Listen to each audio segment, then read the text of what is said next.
Welcome everyone to this section on web scraping. Web scraping is a general term for techniques involving automating the gathering of data from a website. As you can imagine, there's often websites that have information that you want to use for some other project. However, actually manually going in and copying and pasting the information yourself would just take too long to be realistically possible. So in this section, we're going to learn how to use Python and a couple of Python libraries to conduct web scraping tasks, such as downloading images or information off of a website. In order to web scrape with Python, what we first need to understand are the basic concepts of how a website works. So, if you've already taken a course on just basic web development, you may actually already know a lot of the information we're going to show here. In order to web scrape with Python, what we really need to understand are how the front end of a website delivers information to your browser. And that includes basically three major topics: HTML, CSS, and JavaScript. Now, you don't need to technically know HTML, CSS, and JavaScript in depth in order to actually scrape a website. You just need to know enough to be able to understand what your browser is showing you. So let's first just very briefly have an overview of how a website connects to the internet and then how your browser displays information to you. So when a browser loads a website, the user gets to see what is known as the front end of the website. Let's imagine that you wanted to read an article on Wikipedia. So what you do, you open up your computer, you connect to the internet, you open up your browser, and in your browser, you're going to pass in the URL to your Wikipedia article, and then Wikipedia returns back some information to your browser, and your browser displays it in a format that you can read. So this is a human readable format. But really, what Wikipedia is returning is code, such as an HTML document, which stands for Hypertext Markup Language. And this is special code that your browser is able to read and understand in order to display something that looks nice for a human to read.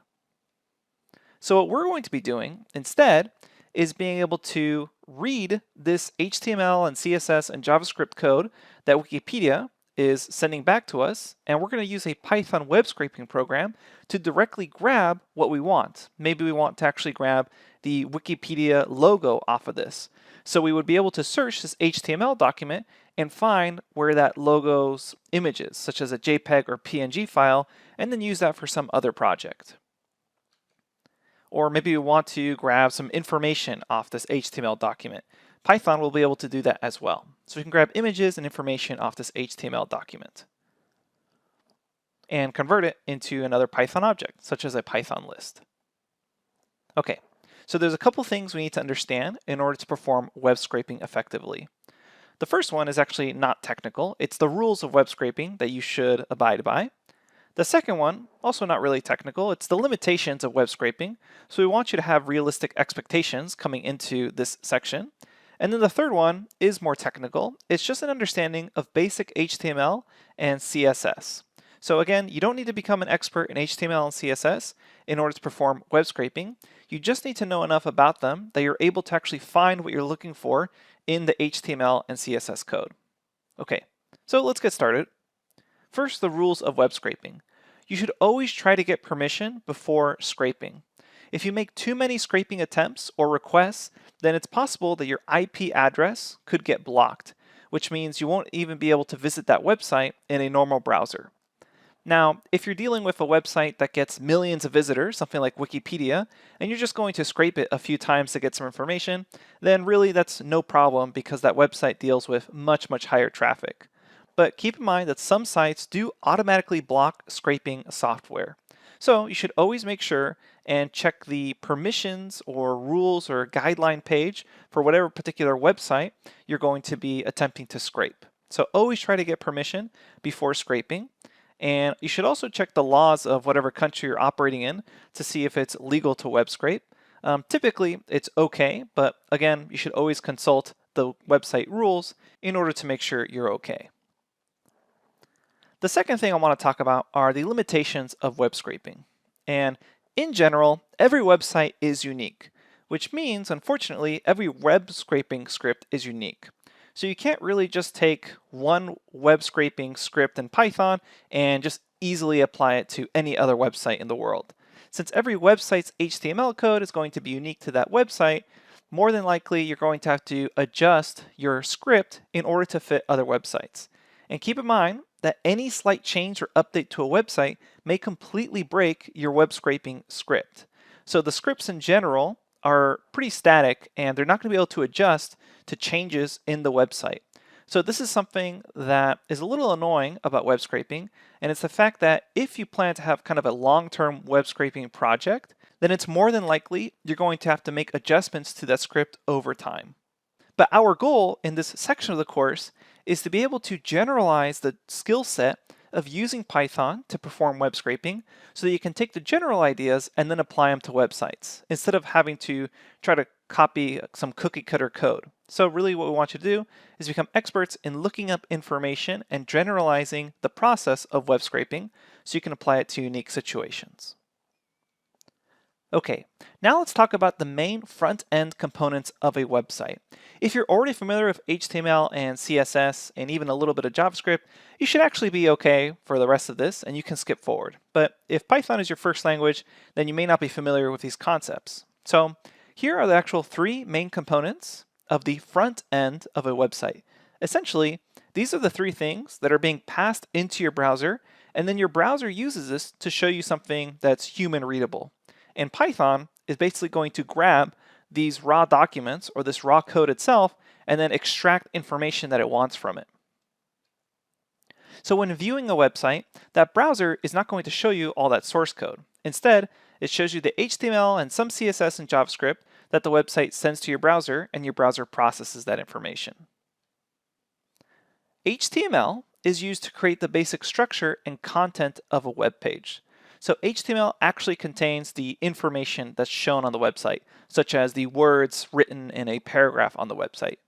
CSS, which stands for Cascading Style Sheets, is used for the design and style of a web page.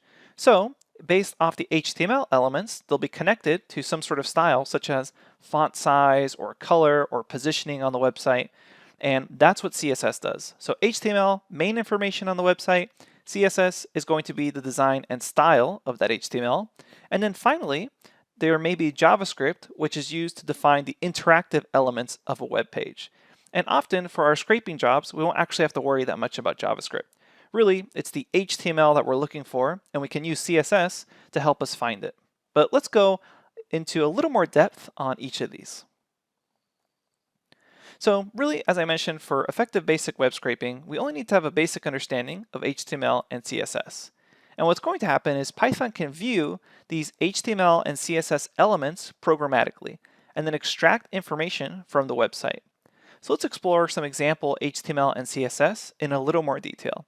And don't worry about fully understanding this right now. We're going to see a lot more examples of this when we're web scraping with Python in subsequent lectures.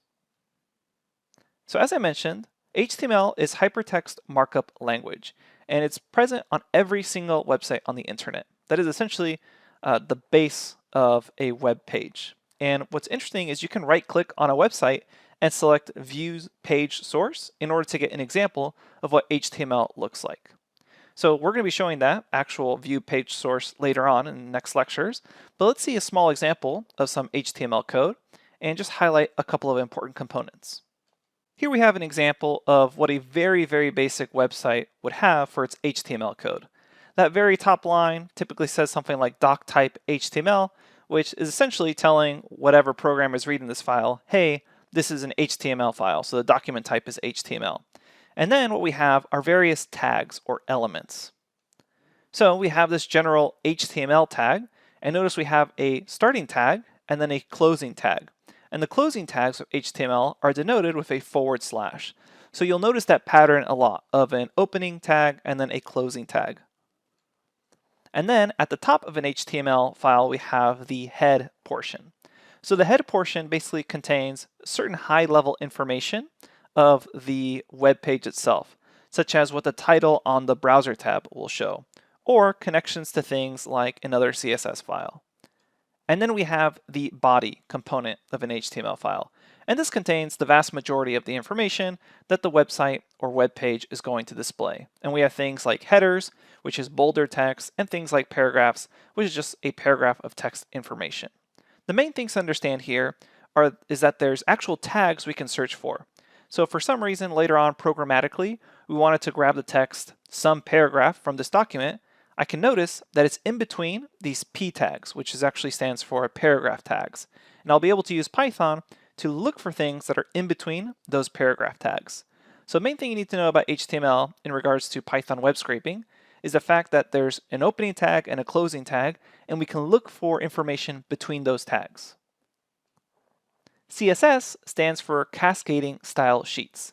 CSS gives style to a website. And what I mean by style are things like changing the colors or fonts or general look of a website. CSS uses tags to define what HTML elements will be styled. Alright, so here we see again a very simple HTML file. However, we've added a connection to CSS and we've styled a particular component or element from this HTML file. The first change you'll notice is that inside the head section, we've actually linked to a CSS file.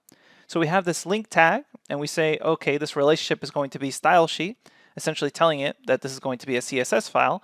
And then href is essentially the reference for the actual file, essentially telling this HTML document where to find this CSS file, which has things like descriptions on font size, color, position, etc. And now, the way CSS works is once you link to the CSS file, you have things like IDs and classes. There's actually more levels to this in CSS, but for our purposes, we really just need to know about IDs and classes when it comes to CSS. So notice here, inside this paragraph tag that had some text in between the opening tag and closing tag, in the opening tag, I've now have this link to ID is equal to para2. And para2 is an ID call inside the CSS file. And so now that this paragraph tag has a connection to ID is equal to para2, it's going to grab its style choices from the para2 ID inside that .css file. So what does the .css file look like? Well, let's take a look. This is an example of what the style.css file looks like. And it will essentially have this hashtag symbol, para2, and then notice it almost looks like a dictionary here of the property and then the value for it. So it says color red, which means anything tagged or linked to this ID of para2 or parameter 2, whatever you want to call it, is going to be colored red when it's read in by a browser. So what this is doing is it's going to color this some text inside this paragraph with red. And this hashtag symbol is basically denoting that it's an ID. And typically IDs are only used once per HTML document. Now it could have also been a class call. So it could have been class is equal to something like cool or whatever arbitrary string here that links to the CSS document. And then it would look something like this. We would have a dot instead of a hashtag because this is now a class call and class is denoted by a period or dot. And then we have the properties, something like color is red and then the font family is Verdana. Okay, so classes are typically used when you want to add the same style to multiple elements across an HTML file. So think of IDs as typically a one use and then classes as multi-use. So then in a much larger CSS file, you could have something that looks like this. You could have P, which basically says all paragraph elements in an HTML file are going to have color red, a specific font family, a specific font size. Or we can adjust to something like some class denoted by the period, and then color, font family, font size, or an ID, which is just going to affect typically one element inside the HTML file with, in this case, the color blue. So this is what a full CSS file could look like.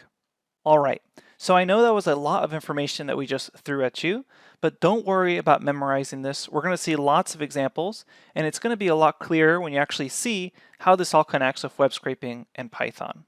The main ideas that I really want you to get out of this lecture is the fact that the HTML file is going to contain the information, a CSS file contains the styling information, and then we can use HTML and CSS tags to locate specific information on a page. And the whole idea of web scraping with Python is you're going to point Python to a particular either CSS tag or HTML element and then just grab information based off that. Now, to web scrape with Python, we can use the Beautiful Soup and Requests libraries. And these are external libraries outside of base Python, so you need to install them with either conda or pip at your command line. So directly at your command line, use pip install requests, pip install lxml, which is going to be used with the Beautiful Soup library, and then pip install bs4, which is how we can install Beautiful Soup 4. And I know Beautiful Soup, kind of a strange name, but you'll see why they call it a soup later on. Now, if you're using an Anaconda distribution, you should be able to use conda install instead of pip install. And I'm actually going to install all of these in the next lecture, so you can see what I mean. So let's go ahead and work through some examples of web scraping with Python. Thanks, and I'll see you in the next lecture.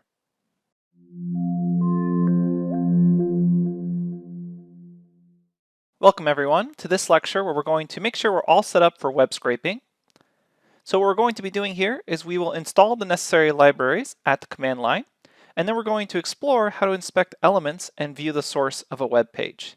Keep in mind for this second part, we do highly suggest you use Google Chrome as your web browser because that way you can follow along exactly with us. But if you're using something like Firefox or Microsoft Edge, then you should be able to follow along anyways because the tools are available in all major browsers. They might just be named slightly differently, but in general, you should be able to inspect elements and view the page source in any browser. But if you're having trouble finding it, go ahead and just use Chrome. Let's get started by installing the necessary libraries. To do this, I'm going to open up my command line. So you can either open up your terminal on Ubuntu or Mac OS, or if you're on Windows, you can open up your Anaconda prompt or command prompt. Let's get started. All right, here's my Anaconda prompt. If you have any issues with your normal command prompt with Windows, go ahead and give a go at the Anaconda prompt. And what we need to do here is we need to install 3 libraries, just make sure they're installed. If you're using Anaconda as your main setup, you should be able to use conda install. If not, you can always use pip install as well. So the first one we're going to install is called requests, which actually allows us to make a request to a website and then grab the information off of it. So you can go ahead and say pip install requests. Notice that mine's already satisfied. Next, what you want to do is pip install lxml, and that's going to be used later on by the Beautiful Soup library in order to essentially decipher what's inside what requests returns. So we'll use pip install lxml. Again, it's already satisfied for me. And then finally, I'm going to pip install bs4, which stands for Beautiful Soup version 4. So go ahead and say pip install bs4. And in this case, we already got it. Okay, so that's it for these libraries. Again, it's requests, lxml, those aren't ones, those are L's, lowercase, and then bs4. You can check out the previous slide in case you need to understand that, and you can also check out the notebook. We have the list that you need to install there as well. So once we have those 3 libraries, we should be good to go in a notebook. We can confirm this by go ahead and you might need to restart your computer, but after you restart, you should be able to open up a new notebook and then import requests. And you should also be able to import bs4. And if you can do that inside of a notebook, then you're pretty much good to go. Okay, so now what I want to do is show you how you can view a page source as well as inspect a particular element inside the Chrome browser. To do this, I'm going to go to a Wikipedia article page. All right, so here I'm at the Wikipedia article page for Jonas Salk, which if you don't know who he is, he actually developed the polio vaccine, saving lots of lives. And now what we're going to do is take a look at the source code that your browser is receiving from Wikipedia and then converting it to something that you can read as a human.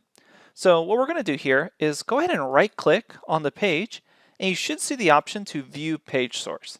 Now be careful not to accidentally right click on something that is actually a link, such as here University of Michigan. If you right click that, it'll ask you to do things related to the link. Instead, choose somewhere on the Wikipedia article that looks like just general white space, and then you should be able to view page source. There's also a shortcut, which on my browser is Control+U. All right, so if we hit View Page Source, we actually now get this source HTML document inside of a new tab. And we can see that, just like our simple examples, there's doc type HTML, there's this head tag, a bunch of stuff in the head, things like the title, which is what the information goes in the tab here.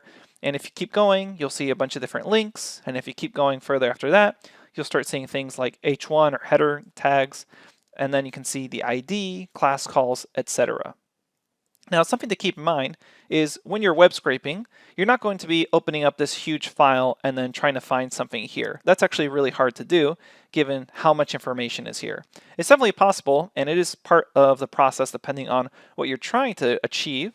But in general, what we really want to do is just be able to hone in on a certain section and then see what IDs it might have.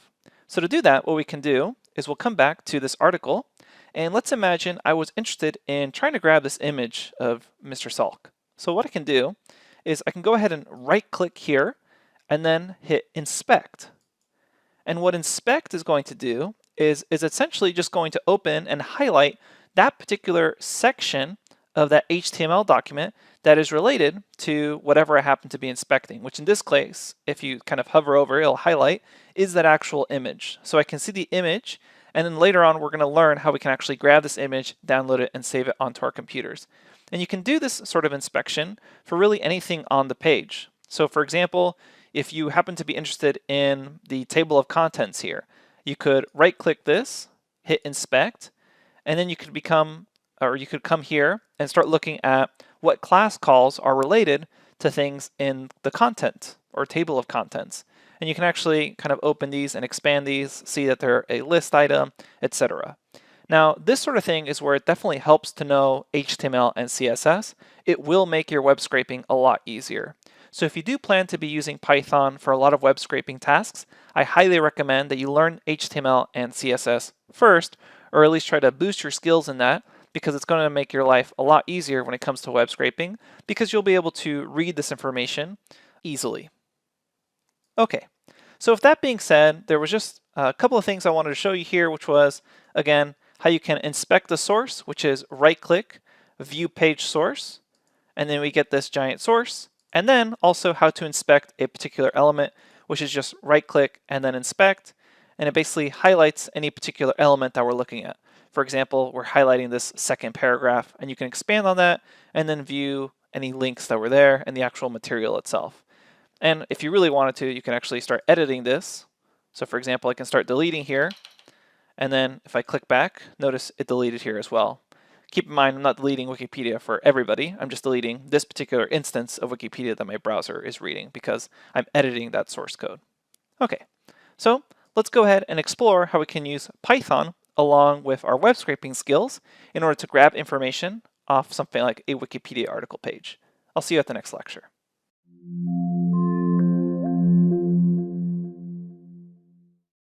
Welcome back, everyone. In this lecture, we're finally going to start web scraping with Python, and we'll begin by showing you how you can grab a page title from any website. So let's go ahead and get started by opening up a Jupyter Notebook. Okay, here I am at the Jupyter Notebook. Before we begin, I want to again point out that everything and all the code we show here is inside the notebook that goes along with this lecture, which is called Guide to Web Scraping. And this notebook is going to be used for most of the lectures throughout this section of the course. So I just want to show you here that there's a lot of information that's accessible to you inside this Guide to Web Scraping notebook. We go and break down HTML documents, a little bit of CSS, web scraping guidelines, as well as what to install. And so we're going to start with this example task 0, which is grabbing the title of a page. And we're going to be using example.com for this, which is just a very simple example domain page. All right, so let's go ahead and get started. First, you'll notice that we have this example domain page on example.com. The page title is going to be the text that shows up inside of this tab. So for example.com, that's example domain. For the Wikipedia article that we saw about Jonas Salk, that title is Jonas Salk-Wikipedia. So let's go ahead and show you the process in order to do some web scraping. The first thing we have to do is import request. So that's step 1. And then what we need to do is we need to get a web page through a request. So we say something like result is equal to request, and then we call the get method off requests, and we simply pass in the actual URL. So in this case, for example domain, it's HTTP. It's actually not secure. It's not HTTPS, but you're just going to say http://www.example.com. So this is where you would put in the URL. and make sure to include either HTTP or HTTPS depending on what the website actually has. So most sites are actually now HTTPS, but keep in mind for some very simple sites they actually may just be HTTP, which essentially means whether or not they're secured. Okay, so if you get any error on that, you want to double check your firewall and make sure it's not blocking Python from reaching out to the internet and grabbing information. Now that we have this result, let's go ahead and check the type. So we have this request.models and it's a response. So essentially what happened here is the requests library that we downloaded goes and gets a response from www.example.com, and we can actually then call result.text, and it's an attribute. So if I run this, notice that it's actually this HTML document. And if I take a look at example domain and hit view page source, it's essentially this information here just stored as a giant Python string. And this is nice because anything I can do with a Python string, I can now do this large text. However, this is actually just a string. In order to parse through this, what we need to do is use Beautiful Soup. The Beautiful Soup library, which we installed with BS4, is actually going to allow us to then grab and easily obtain information from this due to IDs or class calls or HTML tags. So right now we just have this giant string, and we're going to convert it into a soup. So you can imagine that a soup, you have ingredients that go into a soup, and then Beautiful Soup basically thinks of an HTML document as kind of this giant soup that you can then grab information from, like you could grab ingredients from. So let's go ahead and now import BS4. The next step is to actually create the soup variable. So we'll say soup is equal to bs4.beautifulsoup. And we're going to pass in two things here. We're going to pass in this text string, and then finally a string code for what engine to use to parse through this HTML text. And for this, it's LXML.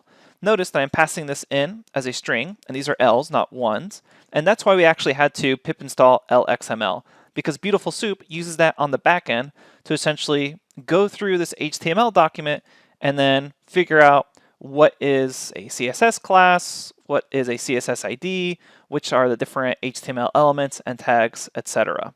So if I run this and now call soup, you'll notice that soup has essentially made this really easy to read, and now it looks exactly the same as the source code we saw in this example.com. So essentially, we went from kind of this raw string to this soup object, and now the soup object is smart enough to be able to grab things based off their tags or elements. So here we can see there's this title, example domain. So now what I want to do is grab that from the soup. And the way I can do that is with soup.select. So we can say soup.select, and this is where you can actually grab things from this HTML document. And for this very first simple example, what we're going to do is show you how you can grab just raw HTML elements. So we're not focused on anything with CSS. Basically, we're just looking for these tags. So things like h1, div, body, things that happen to be in between these sort of less than or greater than symbols. So we have this h1 tag, this paragraph tag, etc. So what we're going to do is we simply say, as a string here, pass in one of the tag names. So the tag we were interested in was up here, which was the title tag. So notice there's an opening title and then a closing title, and in between is what we're really looking for. So we say soup.select, and we can pass in that HTML element tag, and notice it brings back this example domain. So it basically looks through this document and it's smart enough to figure out, okay, where are these title tags? Notice that by default, it actually returns a list because technically there could be more than one tag or element on this page, especially for really complicated pages. So let's imagine that I wanted to grab paragraphs. I could say instead of title, P, which is the paragraph tag, run that, and now I get a list of all the paragraph tags on that page. So here's one paragraph, and then there's a comma, and here's another paragraph. So this is what you do for just selecting simple HTML elements, is you just pass in as a string the name of the element. So you could do div, body, HTML, P. Let's go ahead and do h1 here. run that, and I can see example domain. So again, the thing to keep in mind is when you call this, it does include those tags, so that opening and closing, and it also automatically reports back a list, even if there's just a single element that is returned with that result. So because of that, you're probably next wondering, let's go back to title here, how you can grab just the actual text. Because if I'm searching for a title, I probably don't want to actually return this opening and closing title tag. I probably just want the actual text. Well, in this case, I need to grab the first item off of this. So let's go ahead and grab that first item. And now I have that string. So this indexing just grabs that first item off the list. And once I have that, I can use the get text method, which just returns back the string. So let's imagine I wanted to just grab this string here of this domain is for an illustrative example, etc. Then I would say soup.select title, whoops, actually paragraph, so P. And let's go ahead and return this back as some object. So we'll say site paragraphs is equal to soup.select P. So again, this string code matches up with some sort of HTML tag here. And now if I take a look at site paragraphs, as expected, it's a list. So if I want the very first item in that list, I can say, go ahead and index at 0. That gets me back this paragraph tag. And if you notice here, if I check the type of this, this is not a string, it's actually a specialized beautiful soup object, which is why I can do something like call .getText on it. So keep in mind, this is not a string, it's a special beautiful soup object, which then means I can do this, get text, and it returns back this as a string. Okay, so we learned a couple of important things here, and let me just go over the steps briefly. The first thing to do is we import requests. We say request.get, pass in your URL. You may need to double check if it's HTTP or HTTPS. You get back this response, which has this text attribute. You go ahead and after you import BS4, you pass in that result.text along with LXML as the code of what to use to decipher this into Beautiful Soup, which then creates this easy to use soup object. And the main thing we do with this soup object is we just select elements off of it. And so a big part of this is understanding how to use this select code and what to pass in here as the string. Because the rest of this pretty much stays the same for most other websites. Pretty much for all the websites we're going to be working with, we import requests, say request.get, and then we create the soup object. The tricky part here is figuring out what do you pass in into the select string. So this is the kind of where the work happens as far as web scraping is concerned. Everything else before this pretty much stays the same. It's figuring out the different string codes you can pass in here, and that's where it becomes really helpful to understand HTML tags and CSS calls. So to expand on this, what we're going to do is in the next example coming up, we're going to show you how to grab all the elements of a class. Thanks, and I'll see you at the next lecture.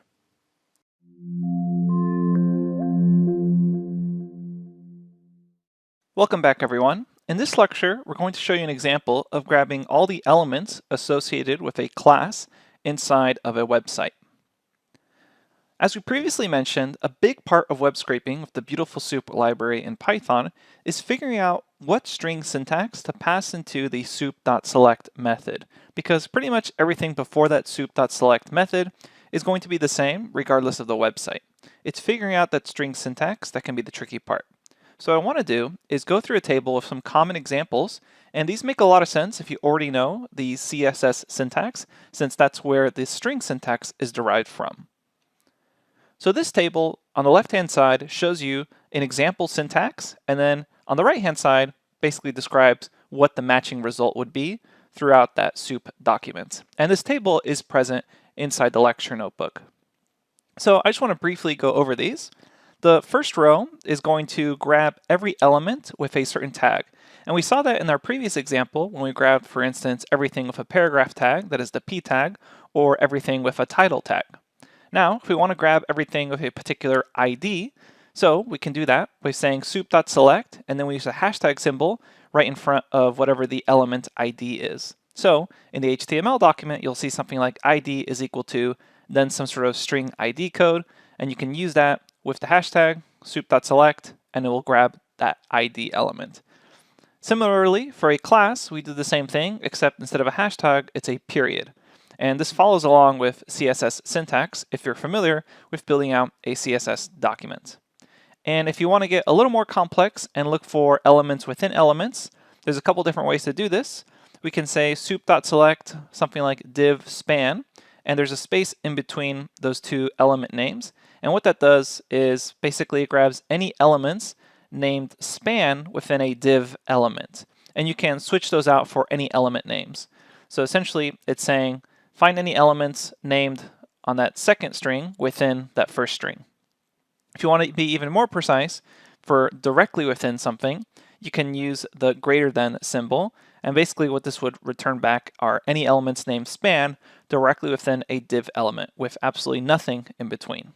Okay, so all of these string codes are derived from CSS syntax.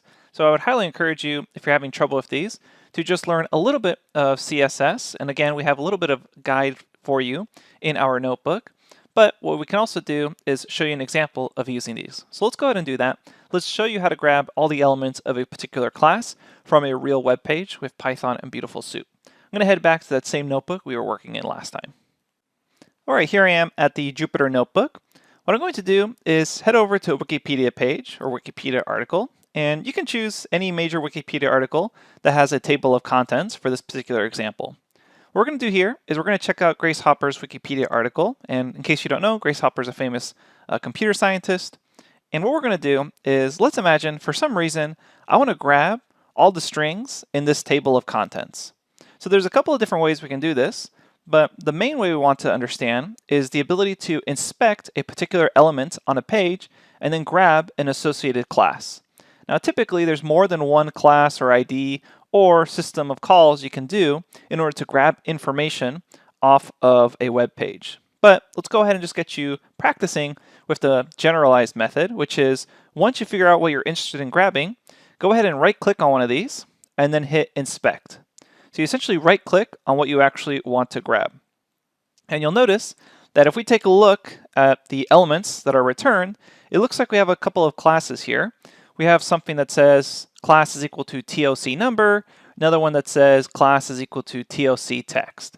And we can begin expanding on this, and as we go through these elements, you'll notice that they're highlighted in the actual web page. So it's basically telling you what everything is associated with. So for example, if I expand on this list, I see class TOC level 1, some sort of href to retirement. Essentially, it will bring you down to the retirement section of that page. I can keep expanding, and I see the actual text that I want here called retirement, and I see it's associated with the class TOC text. And that makes a lot of sense because that stands for, most likely, table of contents text. So let's go ahead and see if we can use this class call TOC text in order to grab all the strings that are in the table of contents. So let's begin by heading over back to our Jupyter notebook, and let's create a new request. So I'm going to say res is equal to requests.get, and then I'm going to pass in the full URL. So let's go ahead and just copy and paste this here. And there's the full URL. I need to include this HTTPS. So we'll go ahead and make that request. Again, make sure you don't have any firewall or any sort of internet issue that's blocking this request. And then we make a soup out of the text from that request. So we'll say bs4 is equal to beautiful soup, res, result.text, and then we tell beautiful soup to use lxml in order to decipher it. We run that, and now we have our soup. So if we check out the soup, it's going to be quite large because there's a lot of stuff in that Wikipedia article, but we can see here, it's basically grabbed the entire contents from that page. Okay, so now it comes time to figure out what to select from this. So obviously this may take some experimentation, but we already saw when we were inspecting elements that this TOC text class looks like a good contender. So what I want to do is say soup.select and then pass in the appropriate string code. And because we're working with class equals, that means the first one should be a period or dot, and then I'm going to pass in the class name.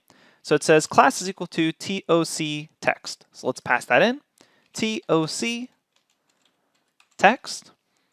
I run that, and here I can see all the spans that have that particular class call, TOC text. So it starts off with early life and education, career, World War II, etc. So it looks like we're actually able to use that class call in order to grab all the information or the strings off this table of contents. And you can do that for essentially anything that's linked appropriately with a class call on this web page. So we're going to come back here, and let's imagine that I actually just want this text, not the span and class call. So recall, we can actually then loop through this and grab the text attribute from these items. So for example, that very first item here, if we check the type, recall it's a specialized Beautiful Soup element tag. It's not just a normal Python string. So if I say my first item is equal to soup.select at 0, then I can see first item here, and after I've go ahead and define it, I can say dot tab, and I can see all the various attributes and method calls here. And pretty much the one we're most interested in is just grabbing the text. So that's a text attribute that's available to us, which just returns the text in between those span calls, early life and education. Which means if I wanted to print out all those strings, I could say for item in soup.select, and then we'll say TOC text print item.text. We run that, and then we get to see the results. All right, that's it for this lecture. Coming up next, we're going to keep continuing with the examples, and we're going to show you how to grab an image from a website and then save it to your computer. I'll see you at the next lecture.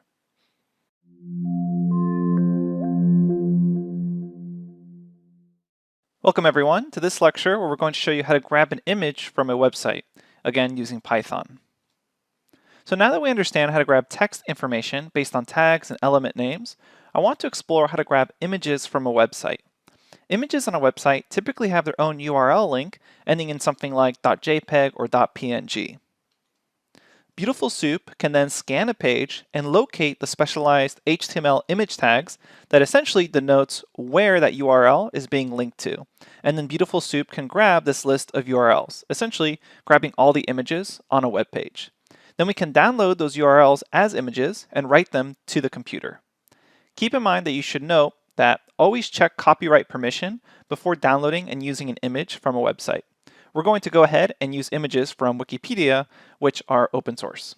So let's go ahead and open up our notebook and check out a Wikipedia article. Okay, here I am back at the notebook we were using previously. For this example, I'm going to be using the article on Wikipedia for Deep Blue, which is a very famous chess-playing computer. And what we're going to do is see if we can grab the images off of this particular web page. So notice that there's actually two images here that are in the article. One is this picture of Deep Blue, and then one is of Kasparov playing in 1985. And those look to be the main images on this particular page. So first thing we need to do is make a request to this page, turn it into a soup, and then using our skills with the Chrome browser, inspect these actual images and see what we should be looking for as far as either a class name or an element tag. And keep in mind, there's usually more than one way to web scrape the same information off a page. The last thing I want to note here before we get started is there is actually a Wikipedia article that describes different things about images on Wikipedia. And most images used on Wikipedia are actually part of Wikimedia Commons. And keep in mind that even if you do see a picture on Wikipedia, there is a chance that it could be copyrighted in some way. So you should always be careful of that. And you should keep in mind that basically here, we're just going to download these images, and I don't plan on reselling these images in any way. So we should be okay from a copyright standpoint. But keep in mind, if you're going to be doing something like downloading these images and then selling them as your own, you should be extremely careful because you may be violating some sort of copyright. So you can go ahead and just Google search 10 things you may not know about images on Wikipedia, and it describes a lot of things that are important to understand about images on the website. Okay, so what we're going to do here is we're going to come back to this Jupyter Notebook, and let's make a fresh request. We'll say res is equal to requests.get, and then I'm going to pass in the URL for this Deep Blue chess computer. You can just copy and paste this from the lecture notebook if you want. And then let's go ahead and make a soup out of it. Say soup equal to bs4.beautifulsoup. Pass in the resulting text there, and then use LXML as the library. And then if you check out soup, there is our HTML document. Okay, so what we need to do is figure out what we're actually going to use for this soup.select. And typically, there's more than one option. If we take a look at these images, what I'm going to do is right-click and inspect them. And I can see there's a bunch of different information here. One is that I noticed there's an IMG image tag. And notice here that it's colored differently than other things like classes and IDs because it's an HTML element, just like a div is or just like paragraph is with P. So what I could do is try to just grab everything with IMG.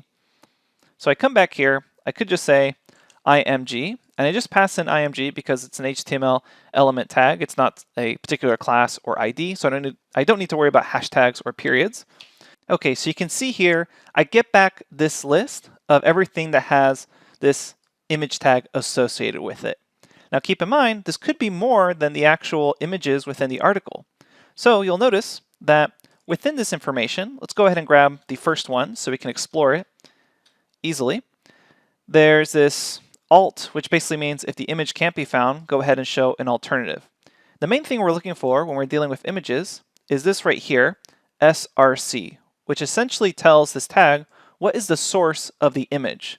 So each image on a website is going to have its unique URL, and you can kind of tell because they'll typically end in something like PNG or JPEG or some sort of image file. So here I can see this symbol, support, vote, etc. So what I'm going to do is I can simply copy the string here that's in source, not with the quotes, just everything in between those quotes. I'm going to copy this and I'm going to paste it into my browser. And when I paste into my browser, it kind of looks empty, but if you'll notice, at the very center, there's this green plus sign. And that's because on the actual Wikipedia article, there's more images than just this image of Deep Blue and of Kasparov playing chess. In fact, there's an image here for different articles on chess programming. There's an image here for the Wikipedia logo. There's the little image here for this person. And there's an image here for this plus sign. So there actually could be images all over this page that are outside of the article. There's a little settings tool here. There's a little star, etc. So just choosing all images may actually not be specific enough. It's definitely a good start if you're having trouble finding the particular classes or ID calls on a page, because for sure, these two images are going to be within image tags. But let's imagine I just want images that are within the article. I don't want every image on the page. So I'll have to be a little more careful in my inspection, and I will simply inspect the image that's within the article and see if I can hone in on maybe a class or ID. And if you start looking closely, you'll notice that within this image, there is actually a class, and it says class is thumb image.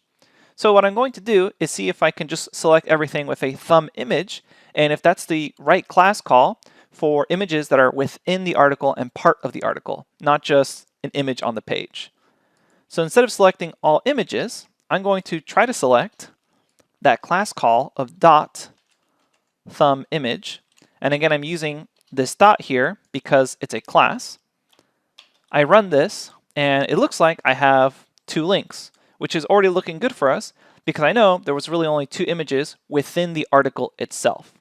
So let's confirm this by just grabbing what's under source, SRC, going to copy this, and let's paste it into our browser. And we can see here that it worked for the first one, and let's confirm the second one. So again, I'm going to grab the second source here,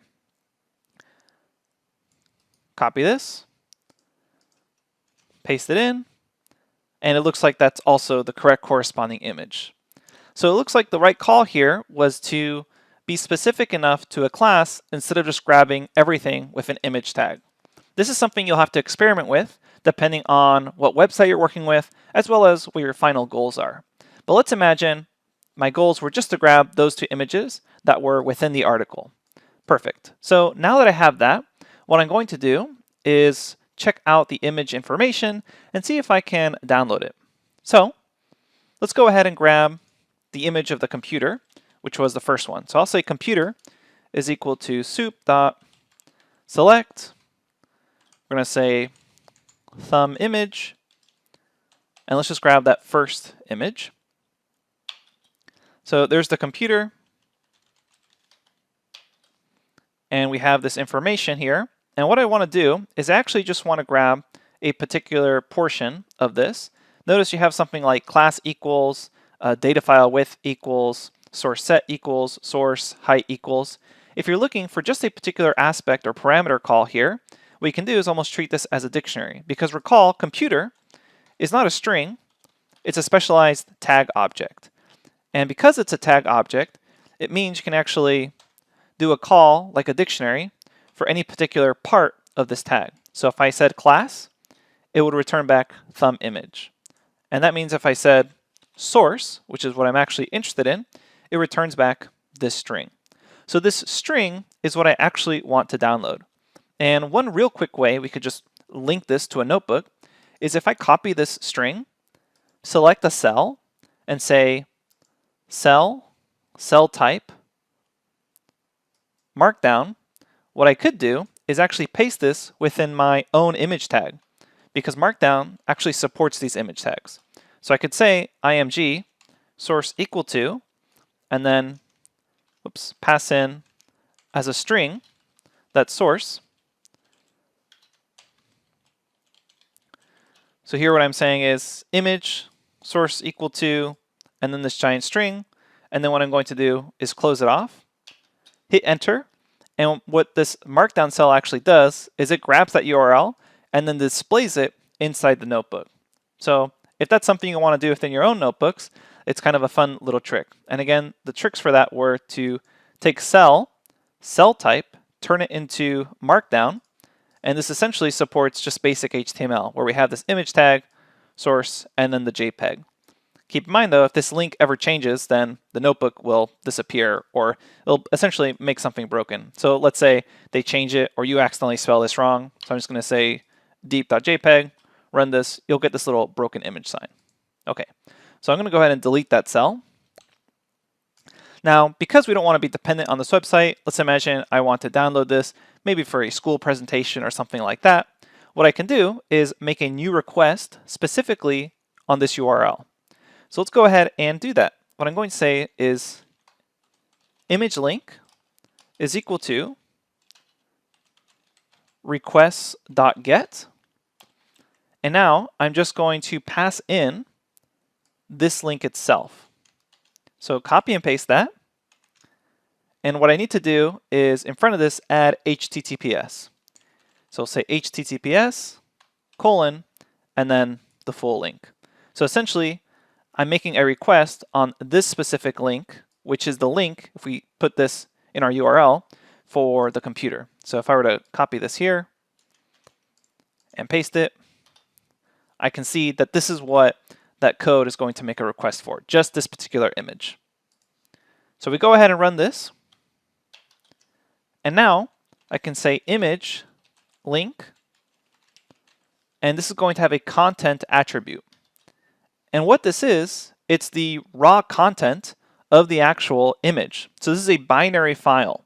And this is the computer's way of representing internally what this image actually looks like. So this is actually kind of not readable by a human. This is a binary file. However, Python is smart enough to be able to read and write this file and save the image onto your computer. And we do this by opening a new file and then writing to it and then closing to it. So recall that this imagelink.content has the information I need, and now I want to save this onto my computer in the form of an image.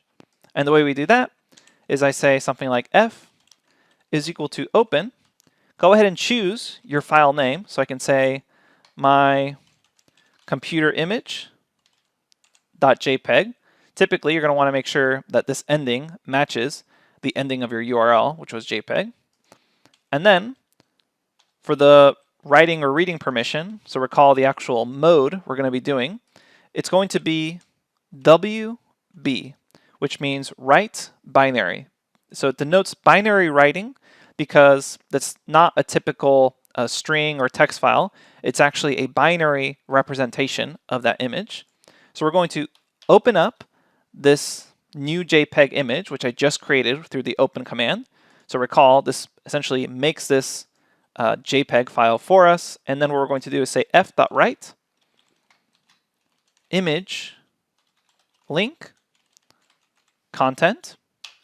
So now I went ahead and wrote that to this JPEG that we just created, and then I'm going to close. There we go. And so now you should be able to see locally this JPEG file. So if I hit File Open, scroll down here, I was working with this untitled notebook. Notice now I have this mycomputerimage.jpg. And this is going to save wherever your notebook happens to be located. If you want to save this somewhere else, then simply provide the full file path of where you want to save it. So you could do something like C users / etc. So depending on what computer and OS, you can save this technically anywhere on your computer. If you just say JPEG, it'll save it to the exact same location your notebook is in, which you can always confirm with pwd. Okay, so let me delete that. So we have this My Computer image. If I click this open, notice it downloaded the actual image. And now we have it written on our computer. Okay, so that's an example of downloading images. So let me just do a quick overview of everything we did here, because it was quite a bit. We went ahead and made a request on a website, turned it into a soup, and then we had to select a particular tag or class call. If you just do image tags, they'll grab all the images on the page. If you're looking for something more specific, see if you can find a class call or an ID call to further specify your results. After that, we can go ahead and confirm the source by just grabbing this and pasting it into our browser, confirm that's the image we want. Once we know the actual URL for the image we want, we go ahead and make a request on that image URL.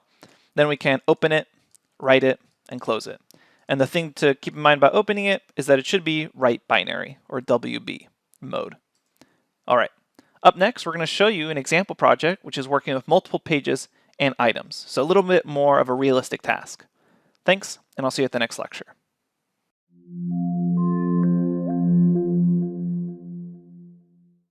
Welcome back, everyone, to this example project where we're going to be working with multiple pages and items.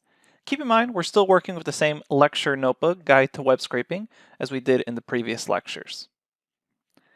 Basically, we've already seen how to grab elements just one at a time, such as a couple of images off a single Wikipedia article. But realistically, we want to be able to grab multiple elements and most likely across multiple pages of a website.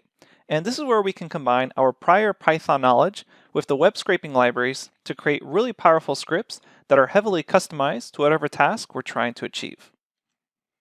We're going to be using a website specifically designed to practice web scraping called www.toscrape.com. We're going to be practicing grabbing elements across multiple pages. Let's go ahead and get started. I'm going to go back to Jupyter Notebook. Okay, here I am at Jupyter Notebook. The website we're working with is called toscrape.com. It's a website specifically designed for people to practice web scraping on, so we don't need to worry about asking for permissions. And so there's two different websites. One is called Books, and then one is called Quotes. Quotes is what you're going to be working with for your project later on, your exercises, but we're going to practice with this Books website. It's a fictional bookstore, and it's available at bookstoscrape.com. You can also just click on the image, and it will take you directly to bookstoscrape.com. And basically what this is, it's kind of like a fake bookstore website. It has a list of books here. We can add things to our basket. There's prices here, and then if we click on a book, it'll take us to the information, what price, how much is in stock, the star rating, and then it says warnings, the demo website. Basically, everything's kind of randomly assigned. It has a product description, product information, and so on. So there's lots of different tasks you can play around with here. And I would encourage you, after you work with us on this multiple page scheme, that you kind of pick your own task and see if you can practice with your new skills. But what we're going to do is let's try to get the title of every book that has a 2-star rating. So I'm going to write down our goal here in the notebook.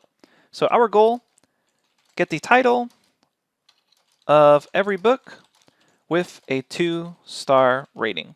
So that means we're going to have to be doing a lot of inspection on this website to figure out what particular class calls to use. Now the first thing I'm going to do here is import requests and import BS4, since that's what we're going to be working with. And the second thing I have to realize is if I scroll down here, notice it says 1000 results showing 1 to 20. So that means if I scroll down, that this is actually page 1 of 50. which means I hit next, and notice there's another page to this catalog. So what I need to figure out is how can I use Python and possibly some sort of looping system in order to keep going through each of these pages and keep doing the web scraping necessary, because it's not all just existing on one page as we previously saw with Wikipedia articles.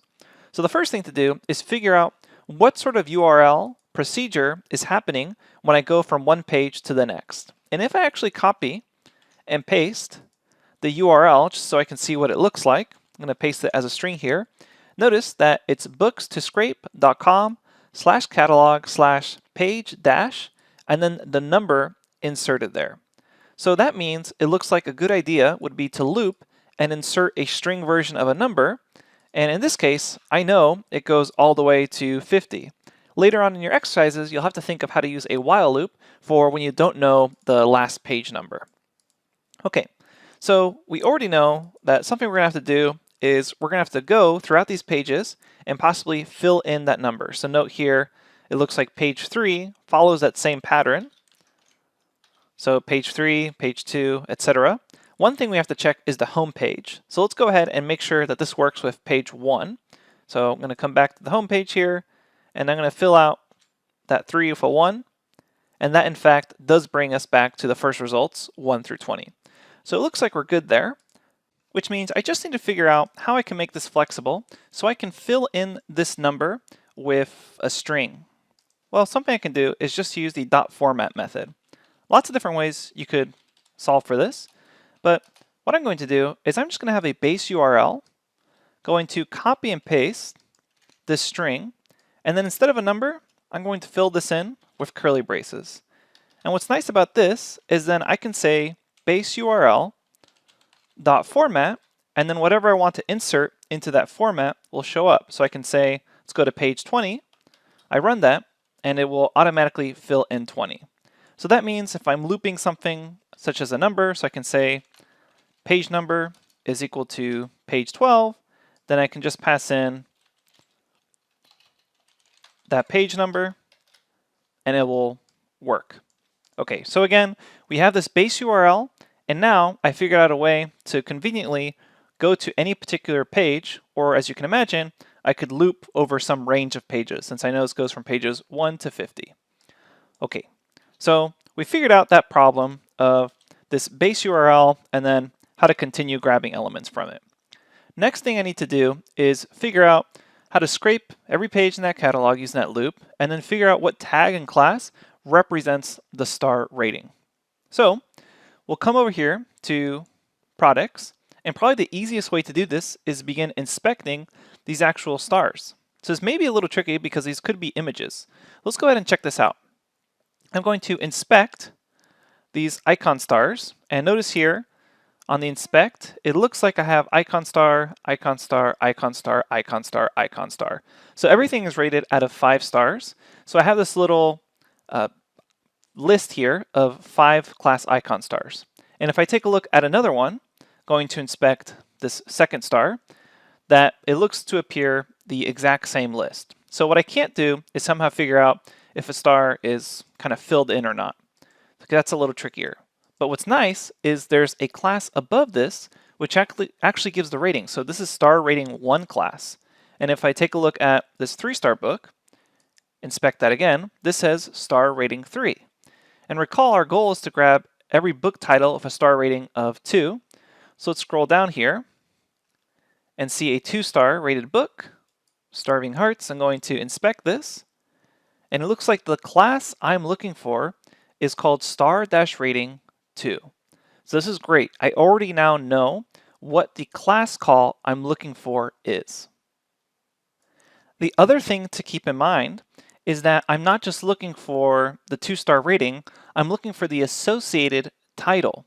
And it looks like all of this is contained within a product class. So if I highlight product underscore pod, then I have this little pod that's holding all this information for this particular book. Looks like it's holding the price, whether it's in stock, the image of the book, as well as the title. So probably what I want to do is just grab this entire little product pod for everything on that web page and then filter out based off this star rating 2 class. So let's begin by grabbing everything on just the first page that contains this product underscore pod class. Now that we know what class we're looking for, let's go ahead and create a request and grab that particular class from the soup. We'll come back here. I'm going to say res is equal to requests.get, and let's just do it from the first page. So we'll say base URL, and I'm going to format in 1. That can be an integer or a string, it should still work. There's our request. Let's turn it into a soup object. We'll say bs4, beautiful soup, pass in the text from that request, and then the engine we use to decode this. And if we take a look at our soup, looks like everything's there. And let's select that class call, which if we take another look, it was product underscore pod. And this dot denotes that it said class equals product pod. We run this, and let's take a look at the length of this. So I'm going to say length of soup.select product pod, and it equals 20. Now we have to ask ourselves, does that make sense? Well, if you take a look back at the website, it said it's showing results 1 through 20, which means it does confirm that most likely each of those product pods went with one of those books. You have to do a little bit of checking just to make sure, but we're pretty much on target that each of those little product pods has information. So what we're going to do in part 2 of this lecture series is continue right where we left off and finish this up by adding in Python code that allows us to explore this soup further, as well as then loop through the different pages on that website to create a list of all the titles that are 2-star books. Thanks, and I'll see you at the next lecture.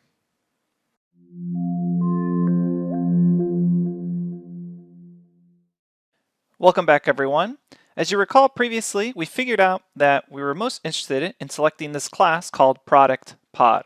So really what I need to do is figure out what Python code is going to be necessary to grab a title if the actual class is associated with a 2-star rating. Because recall, our goal is get the title of every book with a 2-star rating. And now I essentially have a list of this product pod. So let's go ahead and set this up as a list. So we'll say products is equal to soup.select product pod. And from this point on, there's kind of a million different ways you could do this. So this is just one example of how you could do this. What I'm going to do next is say products 0, and let's just set this up as an example, because if we can get this working for one example, then we should be able to continue exploring this. So here we have this example object. So I take a look at this example, has an article class, looks like it has this class star rating 3, and recall the one we're going to be looking for is star rating 2. So the two things I need to know is this particular class call, whether or not it's star rating 2 or something else. And then the second thing I need to know is this title, which the title is going to be here, A Light in the Attic for that first book. Let's begin by trying to answer the question, is this rated 2 stars or not? There's 2 different ways you can do this. There's actually probably more than 2 ways, but I'll show you 2 in this lecture. One is kind of a quick and dirty way, which may not always work depending on the situation. And the second one is using Beautiful Soup's select call to actually find this particular class call. So let me show you the quick and dirty way first. So we have this example, it has all the information here. What I could do is convert this to a string, which then makes this into kind of a squashed down string with Python. And you'll notice there's this class call. Class is equal to star rating 3. So something I could do is, because this is a string, I can simply just check is star rating 2 in string example. And I run that, happens to be false. Now recall this first book was rated 3 stars, so let's confirm that. Is star rating 3 in string example, and that happens to be true. So this is kind of just a quick and dirty way to check if something is present in that particular example. So this is one way of figuring out whether or not something is rated 2 stars or something else, because it will just simply return a Boolean. So that's kind of the quick and dirty way. Depending on your website and your application and what question you're actually trying to answer, this sort of method may not be available to you. So now let's kind of go through a more official tactic, which is specifically trying to find what this particular class is. It's checking, is this class present? So I know that the class I'm looking for is called star rating 2. So what I can do, since this example is that specialized Beautiful Soup tag object, I can say example select, and now I can select classes from this. So I could select that star rating class. So I'll say star rating 3, run this, and notice here that there's a space. Because of that, I need to actually fill that in with a dot. And now I should see the correct result. So keep in mind, if you're selecting a class call and there happens to be a space in it, you should be using this dot in order to fill out that space. So now here I can see that there is something returned for that particular class element. If I were to try to search for something that was incorrect, such as star rating 2, run that, then I get back an empty list. So something I could do is just check whether or not I get an empty list when I ask to select star rating.2 from that particular item or product. So again, two different ways I could do this. One is kind of the quick and dirty string check. Check if the star-rating2 string is within the string version of example. The second version is using Beautiful Soup, where I can actually check, hey, select whatever particular class I'm looking for and check to see if it's present. So then I can just simply do something like check if an empty list is equal to this. Because I know if it's going to be empty, then it's not rated 2 stars. Okay, so now that we have those systems in place, I know how to check if this particular product is rated 2 stars. Next, what I need to do is actually figure out how to grab the title of the book. So let's imagine that this returns true and I'm ready to actually select for something that's 2 stars, depending on how I ran this. I need to grab the title. So let's run the example again and look for where the actual title is. The title may be present in multiple parts. You'll notice here that there's an alternative link inside this image that is just the title of the book, but let's look for something more official. It looks like the official posting of the title is actually here, in title is equal to a light in the attic. And that is held within this tag. So what I'm looking for here are these open and closing tag notes to try to find where this actual information is. So it looks like I have a light in the attic as a title part of this A element, which is essentially a linking element. So what I can do is say example, select A, and here I get back these references, and the one I'm looking for is actually the second link reference. This first one is the image of the book. The second one looks like it's the title. And if we go back to the product page here, notice that both this image and there's a link here will actually lead me to the book page. So that's essentially why there's two links. One is that image and one is the title of the book. Notice that the title parameter is the full title of the book. The text that's actually shown looks to be cut off. So I don't want to operate on this text. Instead, I want to operate on this title parameter. So that means for each product, I'm going to grab the second link at index 1, because at index 0, that's the actual image. Index 1 is going to be the title of the book. And I'm not looking for the text in between these tags. Instead, I'm looking for the title. And as we previously mentioned, I can grab this. If we take a look at this type of object, it's still that specialized BS4 element tag, which means I can grab those parameters as if it was a dictionary call. So I can ask for title, and here I get a light in the attic. So let's just go ahead and kind of mark this down as our notes. So we already know that we can check if something is 2 stars, either through a string call, that in something, or through example select, whatever that rating happened to be. And I know I can use example.select A, grab the second item, and then grab title from that tag to grab the book title. So I have the 2 checks that I need in order to grab a book title if it's 2 stars. Now, all I need to do is give this a shot by combining these ideas that we've talked about with a for loop to loop through all the pages by inserting this format for pages 1 through 50. So let's set that loop up. Shouldn't be too hard. What we're going to do here is say my 2 star titles is equal to an empty list to begin with. And then for n in range, 1 up to, but not including 51, because I want pages 1 through 50. My scrape URL is going to be equal to that base URL, and then I'm going to insert that particular number.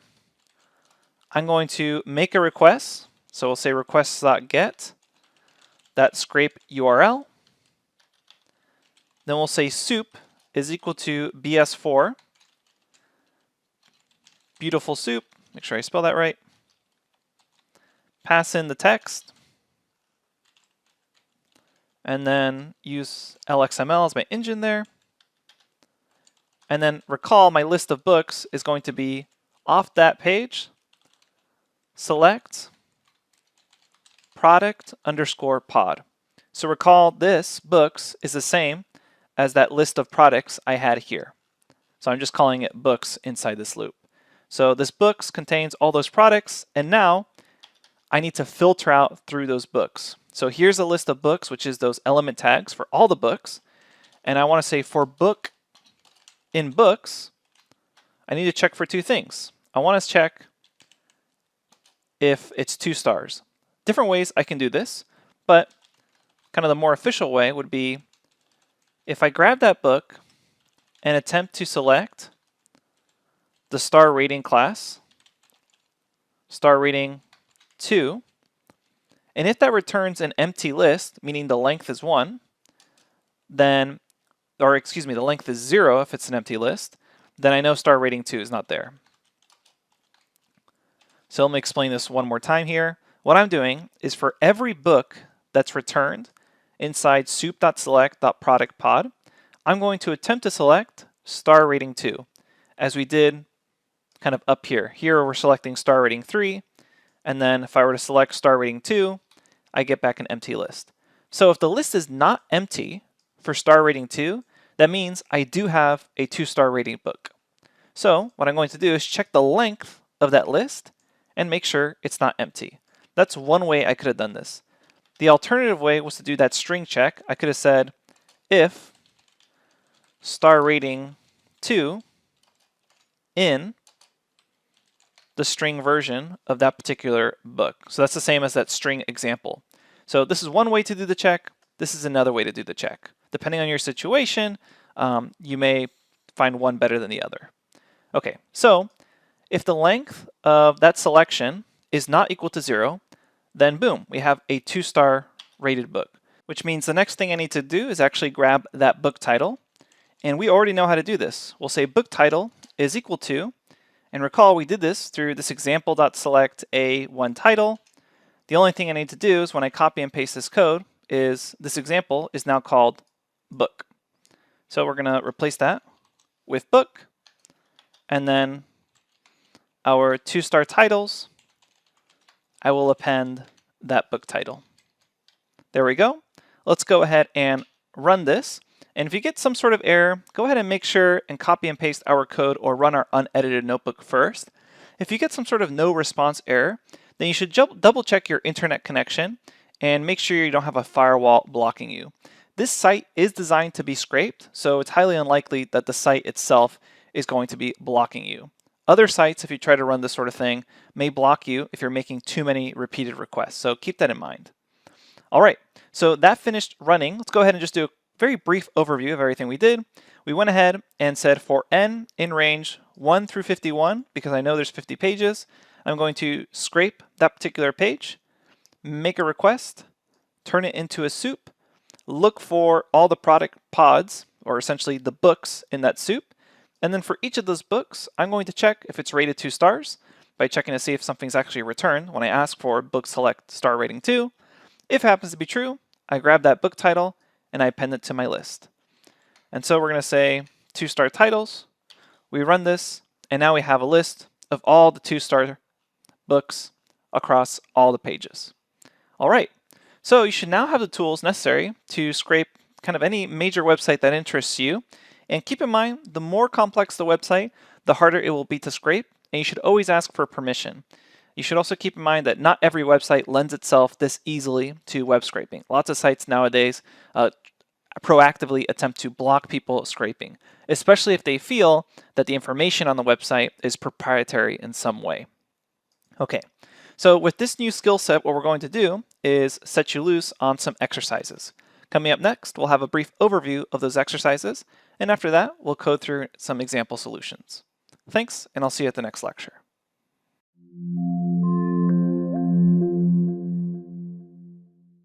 Welcome back, everyone. It's now time to test your new skill set with web scraping with some exercises. In this lecture, we're just going to give a brief overview of the exercise questions and what they're asking for, and then in the next series of lectures, we'll go ahead and work through some example solutions. Let's get started. Okay, so here I am under the web scraping exercise notebook. It's called the web scraping exercise, and essentially we just have a list of tasks for you to complete. So first thing to do is import any libraries you think you'll need. And then the second thing is to use the request library in Beautiful Soup to connect to quotes.toscrape.com to get the HTML text from the home page. So if you click on that link, it'll take you to this Quotes to Scrape. It was essentially the other ToScrape site. So we looked at books scraping that site in the previous lectures, and now we can see that we have some quotes to scrape. So essentially this site, a couple things to note here. There's quotes to scrape, there's a quote, the person who said the quote, and then tags for each quote, such as change, deep thoughts, etc. And then there's the top 10 tags over here on the right-hand side across the entire site.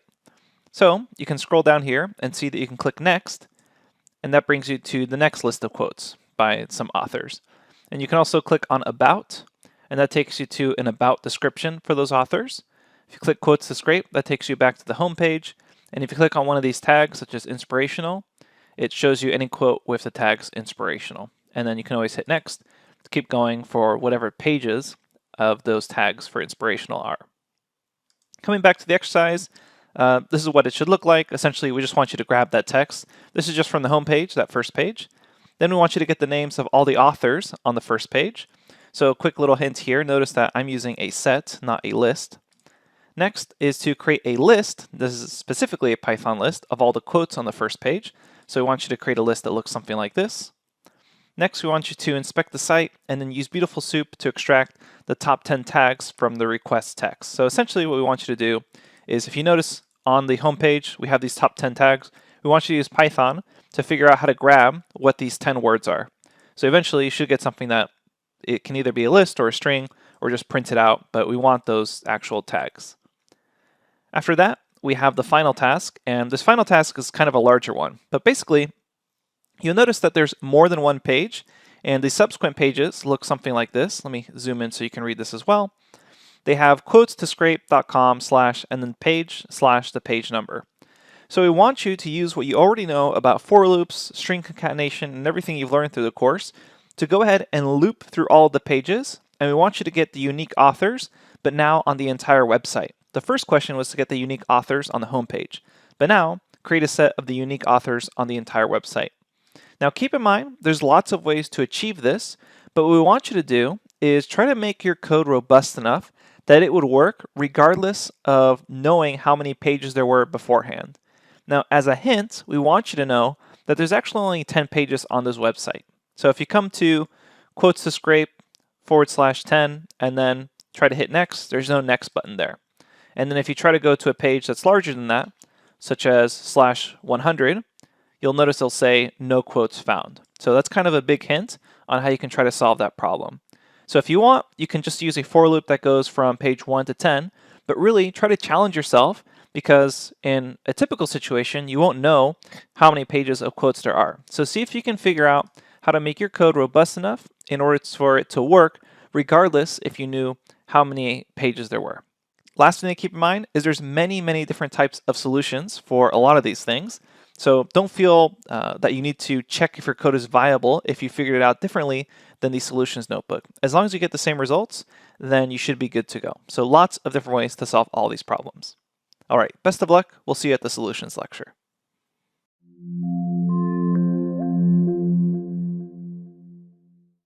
Welcome back, everyone. In this lecture, we're going to work through some example solutions for the web scraping exercises. Let's get started. Okay, so first things first, we wanted to import any libraries we think we needed, and hopefully you're able to figure out that it's going to be the libraries we were working with, which is import requests and import BS4. Next, we wanted to use the requests library in Beautiful Soup to connect to quotes2scrape.com. I'll go ahead and open that in a new tab just in case we need to reference it later. But you should be able to then just make a request by saying something like results or res is equal to request.get, and then we'll say pass in that URL. Whoops, make sure we actually copy this first. So I'm going to just copy this and then paste it in as a string. So we run that, it makes the request, and we can then view the text. And this is essentially the same document that we had here below. All right, now the first real task is to get the names of all the authors on the first page. So as I mentioned in the overview, notice that this is actually a set, not a list. And that's because if you look at quotes2scrape.com, there could actually be repeat authors. So that means we don't actually just want to go through and grab every author name and then just add it to a list, because Albert Einstein is here twice. So we don't want to list Albert Einstein twice. That way, I can take advantage of a set in order to not even worry about adding duplicates to a set, because a set is just unique items. So what I'm going to do here is I'm first going to create a soup using BS4, Beautiful Soup. I'm going to pass in res text and then LXML. And now I have this soup. And what I need to do is figure out from the soup what is the correct class call or tag call in order to grab those authors. So one way to do it is by scrolling through this soup and trying to figure out, if you see Albert Einstein, what class call he has. And you'll notice here that there's actually a connection here, class is equal to author. So that may be a good place to start. You'll notice J.K. Rowling as well, class is author. Or you come to Quotes2Scrape and then right click on this name, hit inspect, and then you can inspect this yourself. And it looks like this does actually have class equal to author. Let's go ahead and use that and see if it works. We'll say soup.select, and since it's a class, we'll say dot author. Let's go ahead and run that. And it looks like it's working. We have Albert Einstein, J.K. Rowling, Albert Einstein, Marilyn Monroe, etc. Now, I just want the unique authors. So what I'm going to do is, in order to get this set list, or excuse me, this set, what I want to do is say authors is equal to an empty set, and then I'm going to say for name in soup.select author, go ahead and say authors add, and the name is this entire thing here. What I really just want is the text in between the tags. So we saw in the lectures that I can grab that with name.text. So I run that, and then I can get back the authors that are on the first page. Next task is to create a list of all the quotes on the first page. So similarly, we already have our soup created. What I need to do is figure out what the actual class or tag call is. So I'm going to come back to the website, I'm going to right click on one of these quotes, hit inspect, and you'll notice that it looks like the class call is text. So maybe this is the class call we can use. Often you have to experiment. So let's go ahead and try it and see if it works for us. We'll say soup.select, and we'll say dot because it's a class call, dot text. We run that, and it looks like these are all the quotes on the page. So we have a day without sunshine is like, night. At the bottom, funny quote by Steve Martin. And then the first quote, the world as we have created it. And we see here, the world as we have created it. Okay, perfect. So that means I can simply do sort of same loop. So we'll do the following. We'll create a list for the quotes. We'll say quotes is equal to an empty list. And then for name in soup.select text, or excuse me, for quote, let's go ahead and change that. For quote in soup.select text, say quotes, and I'm going to append, since this is now a list, the actual text there. And now when I call quotes, I get back a list of all the quotes. Perfect. Okay, next we want to inspect the site and use Beautiful Soup to extract those top 10 tags. Lots of different ways you can do this. Main way though is that we need to figure out what the actual tag or class call for those top 10 tags is. So I'm going to right click on one of these, hit inspect, and you'll notice that there's this class tag, But if you search a little deeper, you'll notice that these tags, if I inspect them as well, also have that class tag. So what I need to do is figure out what class the top 10 tags have that these tags do not. So if you just say tag, you'll get every tag on this page. That's what makes this a little tricky. So I'm going to inspect this again and see if I can find something that is a little more detailed. And you'll notice that up here we have a span, which is tag-item. And if I were to inspect the original tags again, I actually don't see tag-item anywhere. So let's go ahead and give tag-item, that class call, a try, since that looks to be only appearing in the top 10 tags. So I'll hop back over to my web scraping notebook, and I'll say soup.select, and I don't just want to use tag because all the tags on the page had that, but instead I'll use tag item. Run that, and it looks like it's 10 of them, so let's go ahead and check the length. And it's 10, which probably means we're matching up, and if you were to compare the words we get back, the whatever, friendship, friends, truth, etc., those are the top 10 tags: love, inspirational, friendship, friends, etc. So what I need to do is just figure out, either you can append this to a list or you can just print them out. Doesn't really matter. So we'll say for item in soup.select tag item, go ahead and say print item.text, and you run that and you get back these results. If you wanted, you could have saved this to a list and just printed out the list. Main thing you had to figure out is that it just wasn't tag, it was tag-item. That's the main trick. Okay, so we have those. And finally, your task on the last one is, notice there's more than one page, so there's subsequent pages. And what you need to do is use what you know about for loops or while loops and string concatenation to loop through all this to get all the unique authors on the website. So similar to what we did up here, grabbing all these authors, except we need to do it for all the pages. And what we want you to do is try to make it robust enough so that it would work regardless of how many pages there were. So I'll first show you how to do it using a for loop where you knew there was 10 pages, because that's kind of the easier way to do it, and that's more similar to what we did in the exercises. So I'll show you that first. Keep in mind, many different ways you can figure this out.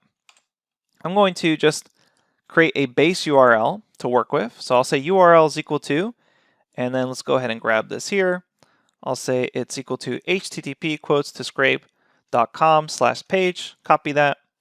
I'm going to stick that into a string. And so there's our base URL. And what we can do now is say URL plus, and then concatenate it with kind of any number we want. And then we'll concatenate it at the end with that number. If you want, you can also use .format or really any sort of string interpolation to stick a number in there. So now what we're going to do is simply say authors is equal to set, and then for page in range, and I know there's 10 pages, we'll say the page URL is equal to URL plus the string version of that particular page. I can't just add an integer to a string. I have to convert it first to a string in order to perform that concatenation. Then I'll make the request for that page. So we'll say requests, get the information off that page URL, and then we'll say soup is equal to bs4, beautiful soup, res text, LXML, just as we have before. And then I'm actually just going to copy and paste what we had up here for name in soup.select author, authors.add name text, because we're doing the exact same thing, except now we're just doing it for 10 pages. So this was just for the home page. We're going to set this all up for all 10 pages. We'll go ahead and run this. And then once it's done running, we'll check on what authors looks like. And keep in mind, depending on your internet connection, that may take a little bit of time to go through the 10 pages. But notice here, now I have all the authors. So Marilyn Monroe, Mother Teresa, etc. So these are all the authors on all 10 pages. This is kind of the easy solution because this assumes that you know how many pages there are. Realistically, however, you're probably not going to know ahead of time how many pages there are. So what you have to figure out is what happens once you reach a page that doesn't have any quotes on it. And an easy way to do that is to come back to the website and just, if you keep hitting next, request a page that you know is outside the range. So just, for instance, fill in a bunch of 9s here, and you know there's not going to be 9 billion quotes here. And you can see that there's no quotes found when it hits a page that is outside its range. So that's a very interesting fact to know. What we could do is just keep looping through pages over and over again until we hit something that says no quotes found in the text. So what I mean by that is, let's go ahead and make a couple new cells to work with here. I'm going to say my page URL is equal to that URL plus string version, and let me just put in just a bunch of 9s there. So I know this page shouldn't have any quotes on it. Let's make a request on it. We'll say requests.get the page URL. Whoops, convert it into a soup. BS4 beautiful soup, and then we'll pass in res text and LXML. And now if we check out that soup, this is for a page URL that shouldn't have any sort of quote. So there's not 9 billion quotes or whatever. You scroll down here and notice we have no quotes found. So what I can do is simply the following. I know that result.text is essentially a giant string. And so if there's no quotes on that particular page, I can simply do a string check of no quotes found, exclamation point, which is the message shown once there's no more quotes left. So if I run this, I get back true. And now I have a Boolean condition I can check for to keep running my loop. So let's go ahead and set up a loop. We're going to do the following. We'll say page still valid is equal to true. And we'll change this to false depending on the result of no quotes found. We'll say authors is equal to an empty set, so reset it. And we'll start on page equals 1. And we'll say while page still valid, we're going to keep doing what we did before. So we will reset the page URL is equal to URL plus string of page. So this is going to concatenate that new page. And then what I'm going to do is at the end of this while loop, say page is equal to page plus 1. So this is important to keep basically going up that page counter. So we start off at 1, get that URL. We're going to do some more code here. Then next page is 2, do some code again, 3, etc. Next, we'll go ahead and obtain the requests. And so we'll say requests.get page URL. Now you may think the next step is to start turning this into a soup and checking if the authors are there. But keep in mind, we have to check if this is a valid page because we don't know yet if we hit no quotes found. So I'll have a simple if statement here. I'll say if no quotes found in res.text, go ahead and just break out of this. Or I could say page still valid is equal to false, depending on how you actually want to break out of this while loop. But essentially what I'm saying here is we're going to reach a page number that's high enough where the string no quotes found will be in the resulting text. And if that happens, break out of this while loop because we're done. If that does not happen, then we'll just continue.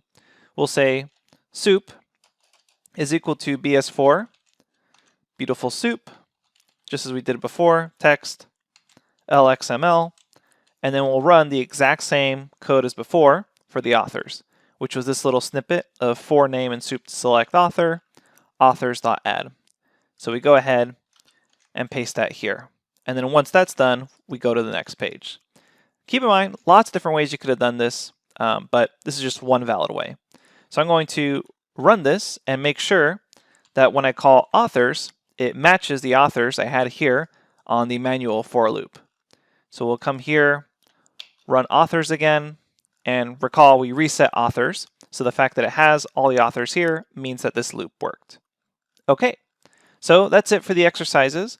Hopefully you're able to figure out how to code web scraping applications so that they follow along more like this second part where they're more robust to unknown conditions of a website versus the first one, which basically requires you to figure out how many pages there were to begin with, which for a very large website may be difficult to impossible. So instead, see if you can always figure out a workaround, because when it comes to web scraping, the more robust the better, especially since sites can change quite often. Okay, thanks, and I'll see you at the next one.